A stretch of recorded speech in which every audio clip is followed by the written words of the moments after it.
We are back, part 2 to U&I-RISE, Tapping Our Parental Power episode of I'm Finally Out of My Way. So let's see. At the end, you told us about the difficulties you had encountered that you had to push through to get to today. What keeps you staying the course through those trying and difficult times? Because we're talking about you not having a conventional job, you creating your job. So what keeps you pushing through that? What keeps me pushing through is the fact that I know that what I have to contribute is valuable. I know that it's needed. I know that because whenever I do it with people, they say so, and so it's, and I've been through experiences where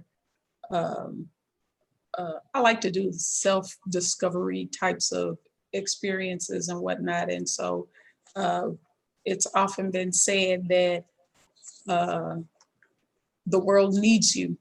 The world needs your gift, and who are you to not share it? Who are you to just sit on it, And so I remember that, and it's bigger than me, and my piece of the puzzle is an important piece, and I can't downplay it.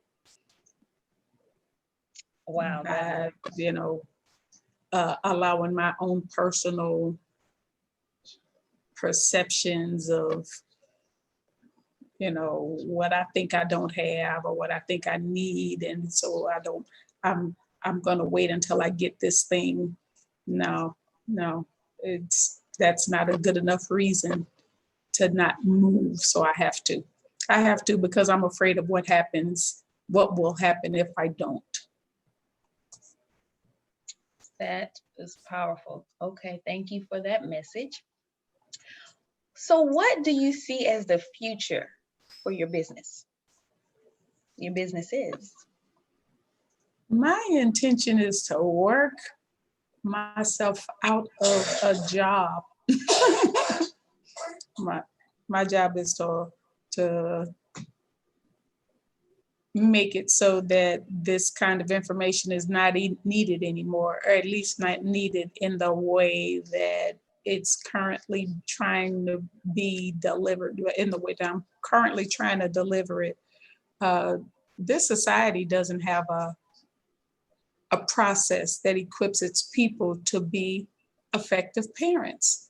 And we're all pretty much making it up as we go along just because, there's not a system. There's a system for teaching you how to read, how to write, even how to drive, but not to do what would arguably be the most important job that you have. If you have a child, then the most important thing that you can do is to raise that child and prepare that child to be able to be successful in the world that you brought them into. And every child deserves to be born to people who are prepared for them, So the future I see is that information like this is just a regular part of a person's growing up, and not something that a person like me has to chase a person down to be able to do, or try to interest you and do it, or try to make you do it, or try to, entice you with, bells and whistles, money, or anything like that. It would be just a part of growing up, just like the learning to read, or, and I know everybody doesn't know how to read, but there is a process though. Now, whether or not the process has been made available to you, or you understand what I'm saying? It's right. Yeah. Mm-hmm. Okay. So before we get to that point where it's no longer needed, what are the things that you are doing? Because I believe you have spoken to me prior times about you wanting to train facilitators. Like, what is that? What does this process look like? Were you wanting to reach out to different schools? I'm excited to be able to almost at that point where I have to, and it's exciting. Only because I don't intend to do it all or be in the same place at the same time. I mean, be everywhere at the same time and all of that stuff. And one of the reasons for building this business is to be able to offer part-time hours for full-time pay for facilitators who are, I was thinking about it in terms of single parents like myself. There was a point at which I was no longer married, and so I was a single parent and the head of household. And I knew that I could not, it would be irresponsible of me to leave my children for extended periods of time just because I had a job, and stuff. So I had to make my own job, so that I could be present for my children. And I believe that that's so much of a value to me that I'm willing to, that I want to, and I am in the process of making it available to other parents so that they can spend the bulk of their time focusing on raising children as opposed to spending the bulk of their time on a job.